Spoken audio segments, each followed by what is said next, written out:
Ever since I have moved to Cedar Falls, I have seen way more people texting while driving. It has surprised me because there are a lot more cops here than in my hometown. In America, the only requirements for a driver's license are passing a test about the laws and graduating from a driver's education course. Once you have completed these requirements, you can get your license and drive all over the country. After initial education is completed, drivers will not have to worry about other education or tests again.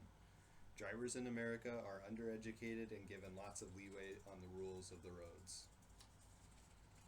I think people would be more hesitant to text and drive if they were given more awareness of the dangers on the road. Just to put it into perspective, if you were a little person in this car right here, and you were texting at 30 miles per hour, you would travel an entire meter. And that is only at 30 miles per hour. Things get a lot more dangerous if you're at highway speeds, and stopping distances will also increase. I think the best way to stop this unsafe driving is through education. The driver's knowledge test required for licenses isn't very effective, and according to drivingtest.com, 18 to 40% of drivers on the road would fail the admission test if they had to take it again. This is a very large portion of drivers, but I don't think it's evidence of drivers not knowing what they are doing, but rather a sign that the system in place isn't very effective. I remember in my driver's education course, they would show us terrible car accidents and say that this person was high or intoxicated or whatever. Not only did this method just make the students afraid of driving, which is something that doesn't help safe driving, but it also undercuts the lessons that they're trying to teach. In order for students to take the course seriously, the instructors should be honest with their students instead of being over the top, dramatic, and preachy. Students being taught about driving in an over-the-top way might also contribute to road rage. Johann Buchberg and James Gross defined road rage in their paper, Regulating Road Rage, as the experience of fairly intense and maladaptive experience and expression of anger in the context of driving. They also offer up methods to help stop road rage, but they all work on an individual scale and they cannot be applied to a nation. There are a lot of issues with driving in America, but driving issues are bound to occur in a large country with such large spaces between places. With such a heavy reliance on cars to get places, driver's licenses need to be easily acquirable, but it shouldn't come at the cost of safety.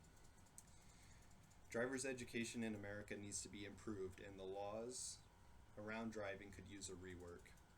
We need to be willing to rework the whole system to improve standards, raise the speed limit, to improve the speed, to reflect the speed that most drivers travel at, and then enforce it. And finally, we need to increase the punishment for driving under the influences of drugs and alcohol. Tobias Erickson states in his book, Drug Impaired Driving, Data Reduction and Statistics, that 1 in 5 drivers during the weekend nights have potentially impairing drugs in their system. And Michael Bohem writes in Alcohol Impaired Driving, Countermeasures and Safety Recommendations, that 1 in 3 deaths on the road involve alcohol. Both of these statistics are shockingly high, and any deaths related to these are completely avoidable. The penalty for getting caught drinking and driving, or even with drugs in your system, can range from a license suspension with fines or time served depending on the state and the situation.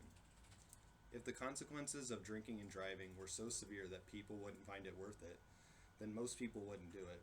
But it isn't about the people, it's about how the rules are enforced. Roads can be unsafe because of the drivers, but the roads themselves might also play a part in it. Mohammed Abel-Ati and A. Ashem Rodwin wrote in their article, Modeling Traffic Accident Occurrence and Involvement, that the increasing number of lanes on a road also increases accident rates. These busy roads shouldn't be in areas of pedestrians or homes. Many towns have houses just off 4-lane roads, and it is dangerous having to pull out of their driveways. And speeding drivers don't help that issue. These roads should be built away from residential areas, and they should be built narrower in residential areas to encourage drivers to slow down. With all of these issues on the road, it is easy to feel like it is all hopeless, but people are working on it every day to make it better. As I mentioned before, drunk driving results in 1/3 of traffic-related deaths. But Mothers Against Drunk Driving is working to lower that statistic.